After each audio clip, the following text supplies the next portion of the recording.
In the morning, I woke up with a heaviness in my chest. Megan was already getting ready for work, carefully styling her hair in front of the mirror, humming softly.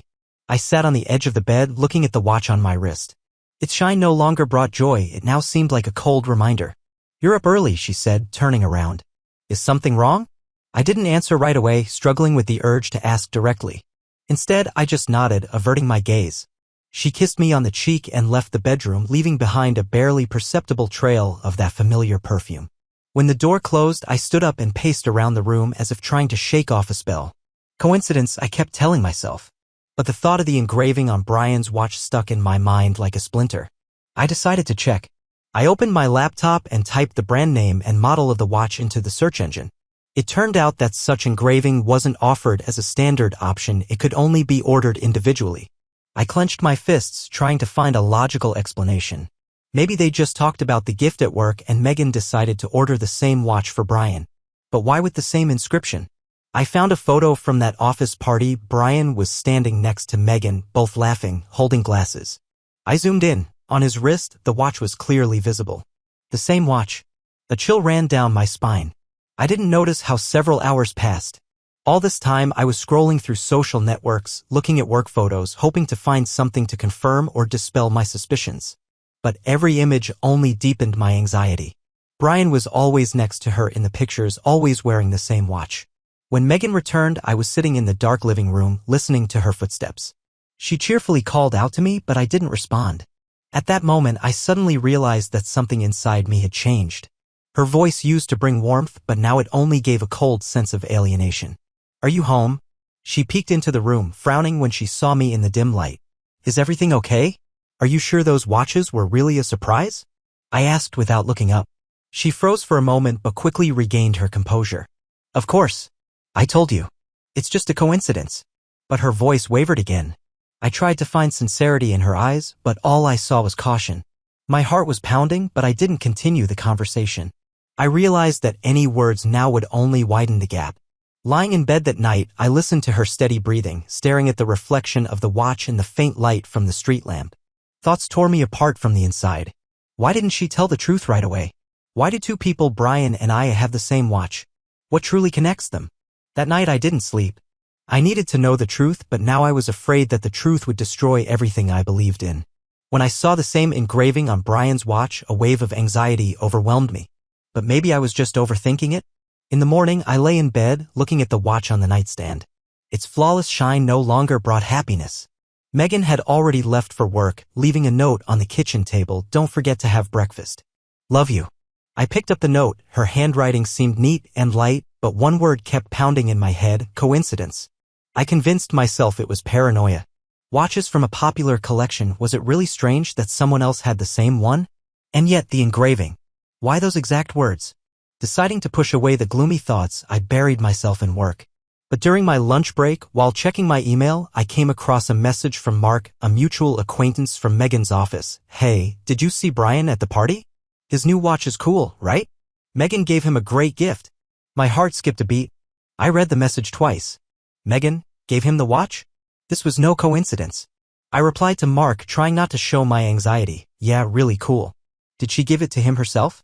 The response came immediately. "Yeah, at the office birthday party. She said she picked it specifically to match his style." A cold wave swept over me. I tried to recall if Megan had mentioned Brian's birthday. She might have, but I hadn't paid attention. So, she bought him the watch and me too? I couldn't concentrate. A watch with the engraving "with love forever." What did it mean? The same gift for both of us. Why? When Megan came home that evening, I watched her. She seemed relaxed, laughing at something on her phone. I asked how her day was, and she talked about new projects, not mentioning Brian at all. I wanted to ask her directly, but the fear of the answer paralyzed me. I felt like a stranger in my own home, as if the watch on my wrist had become a symbol of lies rather than love. I stared at the screen, not believing my own eyes. Matching watches. She gave one to me and another to Brian? My heart pounded heavily, as if trying to break free from my chest. I sat in the car, unable to move. One thought kept spinning in my head. Why? This was our symbol, Megan's sign of love for me. In the end, it turned out that she gave the same gift to another man? I tried to brush it off, telling myself it was just a coincidence, but the truth had already taken root in my mind like a poisonous seed. Megan had always seemed sincere, devoted. But after that office party, I began to notice little things that hadn't caught my attention before. How she avoided talking about Brian. How she started leaving for work earlier than usual. How she got nervous when I mentioned office meetings. All these fragments merged into a single picture, oppressive, unbearable. I abruptly slammed the laptop shut and exhaled, trying to calm down. But inside, everything was boiling. I needed to act. I grabbed my phone and opened my chat with Megan. I wanted to write something simple, harmless, but instead my fingers typed. Why does Brian have the same watch as me? But I didn't send it. I just sat there, staring at the screen, as if waiting for an answer to the unspoken question. Finally, I erased the message and simply wrote, "How's your day going?" The reply came almost instantly. "Everything's fine, a bit busy. How about you?" So simple, so casual. I realized I wouldn't get anywhere with vague questions. Megan was smart, she would find a way out. I needed more information. Deciding not to waste time, I drove to Brian's place. I knew I was doing something wrong, but doubt had already eaten away at my soul. Parking on a neighboring street, I waited for about 10 minutes, not really knowing why I was there. Then a car pulled up to the entrance and Megan got out. She quickly glanced around as if afraid of being seen and disappeared into the building. My heart pounded so loudly that it rang in my ears. I didn't know what to do. Fear, anger, and pain mixed into a hellish cocktail. I wanted to burst in and demand an explanation, but then what? Taking a deep breath, I decided not to follow her. Maybe I was mistaken? Maybe she was there for work? But why didn't she tell me? I waited until a light came on in the second-floor window and saw their silhouettes, Megan and Brian. He leaned towards her, and even from that distance, I knew it wasn't just a friendly conversation. They stood too close. Too close. Pain exploded inside me, filling every cell. I felt crushed, betrayed. The matching watches. It wasn't just a coincidence. She had chosen him. She was sharing with him what once belonged only to us. I started the engine and drove away, not remembering the road. The world around me blurred and one thought remained in my mind. Why did she do this? Why did she betray me? The next morning, I woke up with a single thought. I could no longer live in this uncertainty. Megan was still asleep, curled up on her side of the bed. I looked at her, trying to understand how she could so skillfully hide something so painful. Could I be wrong? But those messages, the matching watches, everything pointed to one thing. When she left for work, I opened my laptop again. I decided to act smarter, not just searching online, but figuring out where she could have ordered those watches. A few clicks, and I found a website with similar models. I opened the support chat, pretending to be a customer wanting to order the same set. "Hello," I typed. "I want to order a set of matching watches with engraving. Can I have different initials on each pair?" "Hello?" "Yes, of course," the operator replied. "You can specify any initials. Often, people order for couples, one with the man's name, the other with the woman's." A thought flashed in my mind, BS on Brian's watch. I typed another question. "If the order was placed a month ago, can I check the details?" "Only if you have the order number or the buyer's contact details," the operator replied. I closed the laptop abruptly. So, if I could find out who placed the order, I would get all the information. But how? Megan clearly wasn't going to share such a secret. All day, I walked around in a daze, unable to focus on work. My thoughts kept coming back to one thing. If the watches symbolized their connection, how long had it been going on? I remembered the office party, how she smiled at Brian, how his hand lingered on her shoulder for just a moment. That evening, I decided to take a direct approach. When Megan came home, I tried to stay calm. We had dinner, and I tried to start a conversation. "You know, I was thinking, maybe we could have a little dinner with your colleagues this weekend." I asked, trying to sound casual. She froze for a second but quickly forced a smile. "Good idea. I'll ask the guys." I sensed a slight tension. Why hadn't she suggested it herself if everything was so perfect? The next day, I left for work earlier than usual and made a loop around the neighborhood. I wanted to make sure Megan had really gone to the office. But her car wasn't there. I stopped at the corner cafe and ordered something, keeping an eye on the entrance. After half an hour, I saw her coming out with Brian. They were laughing, and her hand brushed his shoulder. He leaned in, said something, and she nodded, smiling. Everything inside me collapsed. Could it really be true? In the end, I decided not to reveal myself. I waited until they left, and only then did I head back home. My heart was clenched tight, and my thoughts were racing.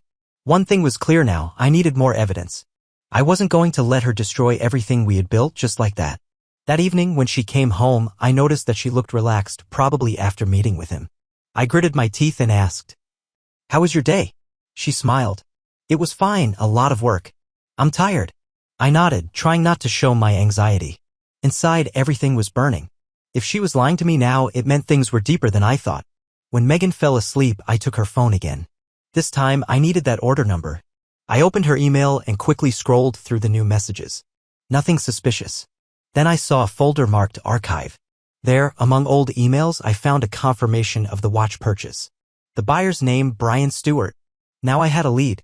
I just needed to find out who made the purchase, her or him. But one thing was clear, they had picked the watches together. I sat in the dark, feeling anger fill me to the brim. If this was true, if she really betrayed me with him, I couldn't just stay silent. But until I had undeniable proof, I wouldn't destroy what we still had. I came home feeling empty inside. Yes, I had learned the truth about the watches, but it didn't make it any easier. Now I knew that Megan had originally planned to give them to Brian. My gift was just a way to cover up the awkwardness when I accidentally saw him with the same watch. But it still didn't explain why. Why had she bought matching watches for him in the first place? What was between them? Megan came home late, saying she had a long meeting. I noticed the weariness on her face and a flicker of unease when I suggested we talk. She sat on the couch, nervously hugging her knees. "Why do you look so serious?" she asked, trying to smile. I gathered my strength, trying to sound calm. "Megan, tell me honestly. Those watches. Why did you buy them for Brian?" Her eyes widened and I saw her fingers tighten as if trying to keep her balance. "I told you. I mixed up the boxes." She tried to sound confident, but her voice trembled. "Mixed up?" I repeated. "But why were they matching? Why the same engraving?" Megan froze for a moment, then sighed and lowered her head. "I wanted to give him a birthday gift. I knew he'd been wanting those watches for a while. But when they arrived, I realized I accidentally ordered matching ones." I frowned. "Why didn't you tell me right away?" "I panicked," she admitted. "I couldn't explain what happened. And when you saw the same watch on his wrist, I just got scared." Her voice sounded sincere, but something inside me was still screaming, "Lies." I tried to hold back my anger but couldn't help it. "Why did you even think of giving him such personal watches? They're like a symbol." Megan sighed and rubbed her temples. "It's just a gift, David. We've been friends for a long time and I wanted to do something nice." I stayed silent, realizing that her explanations sounded unconvincing. Thoughts kept spinning in my head. If it was just a gift, why such a personal engraving? Why was she so nervous? I looked at her intently. "Are you sure there's nothing between you two?" Megan abruptly raised her head, her eyes flaring. "Are you serious? Do you really think I could?" She didn't finish, her voice faltering. "I don't know what to think, Megan," I replied, looking away. "You're acting strangely. You're hiding something." Megan covered her face with her hands, and I heard her muffled sigh. "I never wanted you to doubt me. It's just that the situation with the watches got out of control." I remained silent, not knowing what to say. Her tears seemed genuine, but something inside wouldn't let me just believe. I got up and went to the kitchen, leaving her alone in the living room. That evening, I kept thinking about her words. Even if she was telling the truth, why didn't I feel relieved? Why did it still seem like she was hiding something? Maybe she was just afraid to admit the truth, or maybe I was looking for a problem where there wasn't one. That night, I lay beside her in bed, listening to her steady breathing. I felt like our lives were beginning to crack. Even if this was all just a misunderstanding, something between us had already changed. The trust that once seemed so strong was now riddled with fractures. When I closed my eyes, Brian's face appeared before me again with that strained smile and the words, "A gift from Megan." I realized that this wasn't over. I had to get to the truth, not for revenge, but to find peace. The next morning, I woke up earlier than usual. Megan was sleeping on her side of the bed, hugging a pillow as if seeking comfort. I watched her face, and inside I felt a tight knot. How could she sleep so peacefully when there was a rift between us? I quietly got up, trying not to wake her, and went to the kitchen. I picked up my phone and, while the coffee was brewing, opened the watch manufacturer's website again. I reread the description of the pair set. All the details seemed familiar, but one line caught my attention. "Perfect as a gift for a couple, highlighting unity and closeness." I closed the website and took a sip of hot coffee, but the bitterness inside didn't go away. Megan's words echoed in my head. "I just wanted to thank you for the project." But then why such a symbolic gift? It wasn't just a watch, it was a sign of connection. She walked into the kitchen with a sleepy face and looked at me as if nothing had happened. I couldn't stand the silence. "Where are you going today?" I asked, trying to sound casual. "To the office." She poured herself some coffee and sat down across from me. "We have a meeting." I nodded, but a plan was already forming in my mind. I could no longer rely on her explanations. I had to find out the truth myself. When she left, I took her laptop and opened her email again. This time, I decided to dig deeper, checked archived messages, searched by keywords. And then I stumbled upon a conversation with Laura, her best friend. "Are you sure he hasn't suspected anything?" Laura's reply. "You said it was just a gift. Relax." "I know, but he keeps looking at the watch so strangely. I think he suspects something." A chill ran down my spine. Laura knew something. Without much thought, I dialed her number. She answered on the second ring. "Hi, David." Her voice sounded slightly confused. "Hi, Laura. I just wanted to ask. Do you happen to know why Megan gave Brian the pair of watches?" Silence. I heard her hold her breath. "David. You should talk to Megan." "I did," I interrupted. "But her explanations don't add up. You know the truth, don't you?" Laura went quiet, but I sensed her hesitation. "It's none of my business," she mumbled. "I don't want to get involved." "Laura, I just want to know the truth. If you're Megan's friend, tell me why she's hiding all this." She exhaled. "Fine. But don't tell her you heard it from me. You see, things between her and Brian have been strained for a while. There was a moment when they got closer, at a party after the project was completed. Megan felt really guilty afterward. She bought those watches in a fit of emotion to somehow make amends with him or with herself." I caught my breath. "What do you mean by got closer?" I think they kissed." Megan said it was an accident," Laura said hesitantly. "It was a stupid mistake, something she immediately regretted. But Brian, he started acting like there was something between them. I couldn't believe my ears. Why didn't she tell me? She was afraid you'd take it the wrong way, that it would destroy your marriage. She didn't want to ruin anything." I remained silent, not knowing what to say. Laura let out a heavy sigh. "Talk to her. She needs to explain it to you herself." I hung up and sat down at the table, feeling as if the ground had shifted beneath me. So it wasn't just a coincidence with the watches. It was an attempt to cover up the traces of that night. Megan was afraid I would find out the truth. When she came back from work, I was already prepared for the conversation. She walked into the kitchen, unaware that I knew everything. "Megan," I called out to her, trying to keep my voice calm. She turned around and a hint of worry flashed in her eyes. "We need to talk. About you and Brian. About that party." She froze, pouring herself a coffee, and slowly turned to face me. "Sure, did something happen?" I held a pause. "I found the watch box. And the receipt for the order. You really bought the first pair for Brian, didn't you?" Her hand trembled slightly, but she quickly composed herself. "Yes," she exhaled. "I told you it was just a misunderstanding." "A misunderstanding?" I scoffed. "Then explain one thing to me, why do they have the same engraving? And what does Brian's message mean about a symbol that can't be lost?" Her face went pale as if I had struck her with my words. "You read the messages?" She looked confused, fear flickering in her eyes. "Yes," I admitted, not breaking eye contact. "I'm tired of your half-truths and ridiculous explanations. What's really going on between you two?" Megan lowered her gaze, gripping the cup so tightly that her knuckles turned white. "It's not what you think." Her voice trembled, but she couldn't bring herself to look at me. "Then tell me the truth. For God's sake." I raised my voice, unable to contain my frustration. "What do those watches really mean to you both?" She took a deep breath, as if gathering the courage to speak. "After that project, there was a party. Everyone was relaxing, drinking. I had a bit too much. Brian was there when most people had already left. I don't remember all the details, but we kissed. Something inside me broke." "Kissed? Is that all?" She nodded, but I could sense she wasn't telling the whole story. "After that, I realized I made a mistake. But Brian, he saw it differently. He started acting as if there was something between us. I bought the watches out of guilt. I wanted to show him that I didn't feel indifferent. Then I realized how stupid it was and ordered another pair for you." I didn't know what to say. I looked at her, trying to catch some hint of sincerity in her words. "Why didn't you tell me right away?" "I was afraid of destroying everything, that you'd stop trusting me. I thought if I pretended nothing happened, it would stay in the past." Her tears seemed genuine, but something inside me resisted. I couldn't just believe her that easily. "Then why does Brian text you that the watches are a symbol that shouldn't be lost?" Megan shook her head. "I don't know. He must have seen it differently. I tried to explain to him that it was a mistake, but he wouldn't back off." I fell silent, looking at the watch on my wrist. This all seemed absurd. I wanted to believe her. Really, I did. But deep down, it still felt like she wasn't being completely honest. Are you sure that's everything? I asked quietly, feeling despair engulfing me. She moved closer, wrapped her arms around my waist, and pressed her cheek to my chest. I'm sorry, she whispered.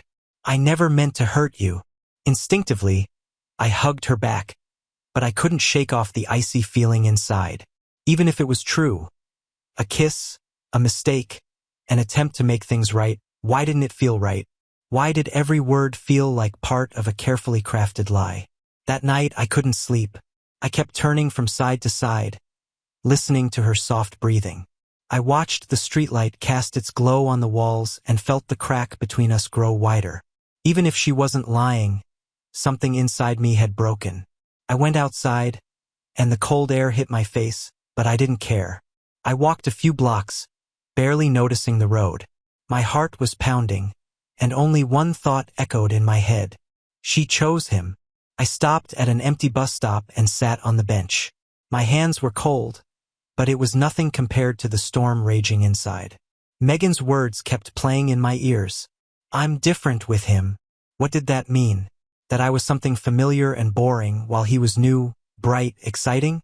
I closed my eyes, trying to recall our happy moments. I remembered that evening when she gave me the watch. Her warm gaze, the way she gently adjusted the strap on my wrist. You deserve something special. But now those words seemed hollow and fake. After some time, I heard footsteps approaching. Someone sat down next to me. I didn't open my eyes until I heard a familiar voice. Are you okay? Laura looked at me with genuine concern. How did you find me? I mumbled, unable to meet her gaze. I tried calling you, but you didn't pick up. Then I thought you might be somewhere nearby. I didn't respond. Laura sat down next to me in silence, waiting for me to speak first. She admitted it. I finally forced out. Admitted what? That there's something between her and Brian. Not a relationship, but something. Laura's face darkened, and she sighed. I'm sorry. I didn't know it was that serious. I looked at her. You knew there was something going on between them? She hesitated, then nodded. Megan mentioned once that she felt confused. She said that Brian gave her something she hadn't felt in a long time. Felt like a punch to the gut. Why didn't you tell me? It wasn't my story to tell, David. I hoped she would figure it out on her own. Figure it out? I scoffed bitterly. She's ruined our marriage, and I spent all this time thinking I was just being irrationally jealous. Laura placed a hand on my shoulder. Sometimes people get lost. It's not an excuse, but Megan didn't want to hurt you. I clenched my fists. Then why did she keep lying? Why pretend that everything was fine? Laura shook her head. She was scared of losing you. I fell silent, trying to make sense of it all. Megan was afraid of losing me, but at the same time, she kept playing this game with Brian? Why couldn't she just be honest from the start? Laura, I said after a long pause. I can't trust her anymore. Even if she's telling the truth now that there was nothing serious between them, I'll always have that feeling that I wasn't her first choice. I understand, Laura said softly. I should have seen it earlier, I whispered, looking at my watch. But I was too naive. Laura leaned in closer and spoke gently. Maybe you should live separately for a while? Just to figure things out without her constant presence. I nodded, realizing she was right. Going back home now would be like driving the knife deeper into the wound. I couldn't stay near Megan anymore, knowing that she had chosen him first and then just changed her mind. Thank you, Laura, I exhaled. If you need anything, call me. You can stay at my place if you want, she offered with a warm smile. I got up and headed toward the nearest motel. I needed a place where I could be alone and think. The watch on my wrist no longer felt like a symbol of love. It had become a reminder of betrayal, of how easily trust could be shattered. I knew there would be long conversations ahead, analyzing mistakes and maybe even forgiveness. But right now, I felt only one thing: emptiness. She took a deep breath, trying to gather her thoughts, but I could see her lips trembling. David, I know I betrayed you. I don't want to make excuses, I just want to tell you everything as it is. I remained silent, waiting for her to begin. Megan struggled to her feet from the floor and sank onto the kitchen chair. Her hands were shaking, clasped together as if trying to hold on to the last bit of composure. I never wanted things to go this far. I really loved you. And I still do. I crossed my arms over my chest and replied harshly. Love me? After you chose him? After you lied about the matching watches?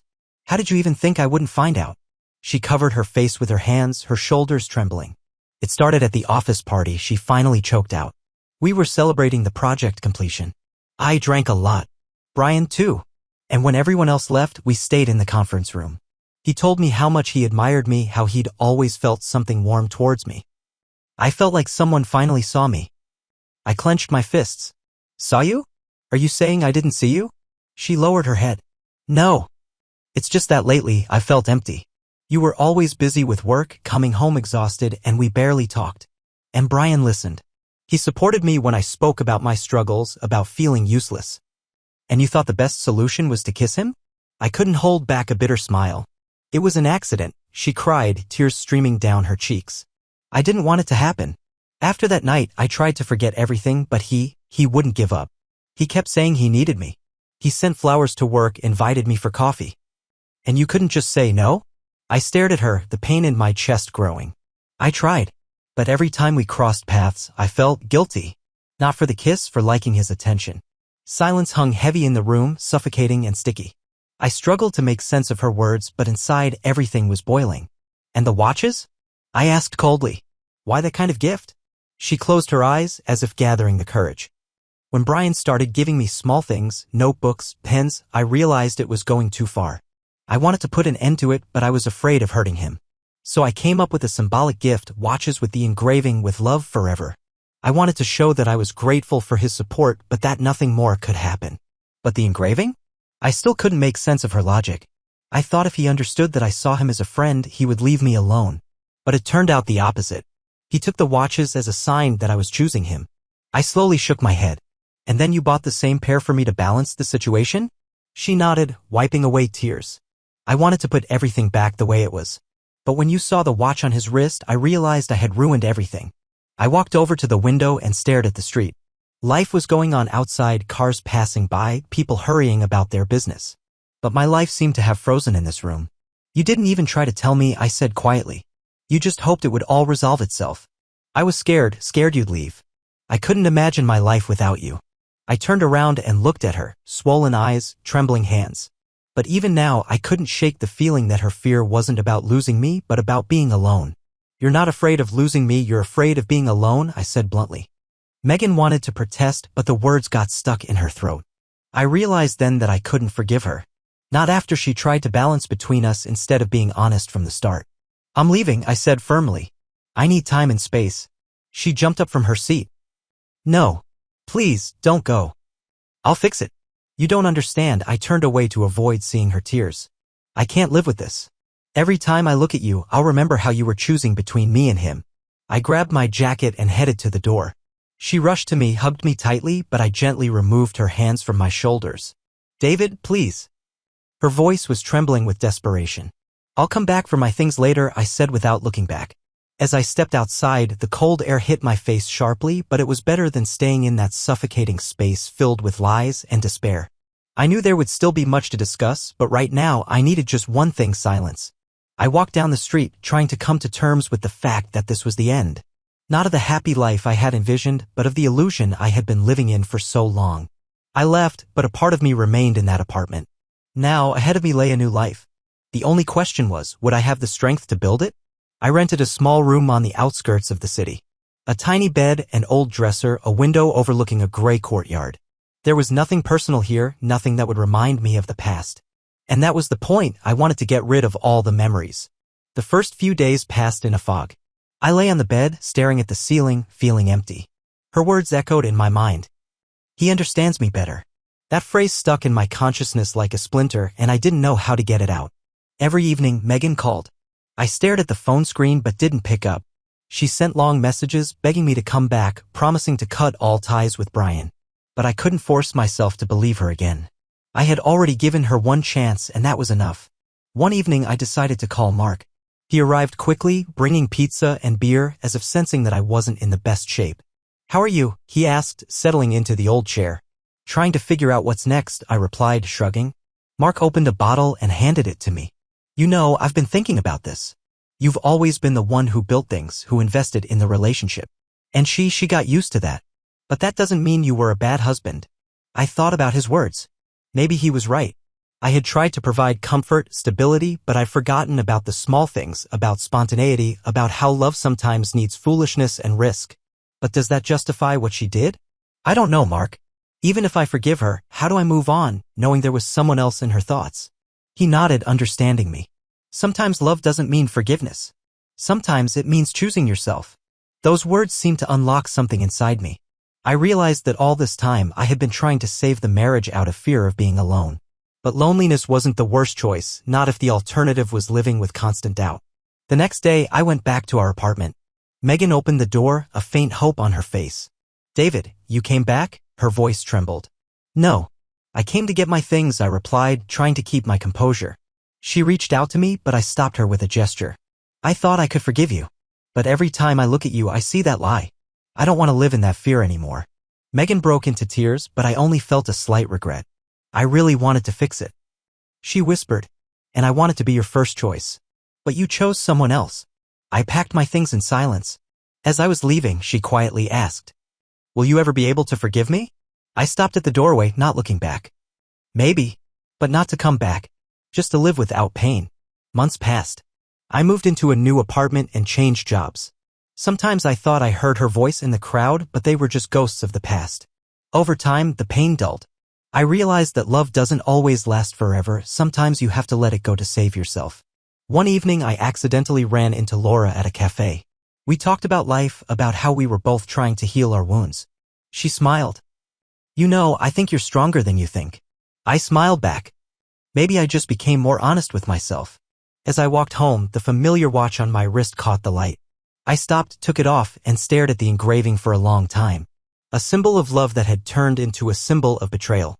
I walked to the bridge and threw it into the river. The metal gleamed in the sun before disappearing into the water. Now there was no reminder of the past. And I knew I was ready for a new beginning.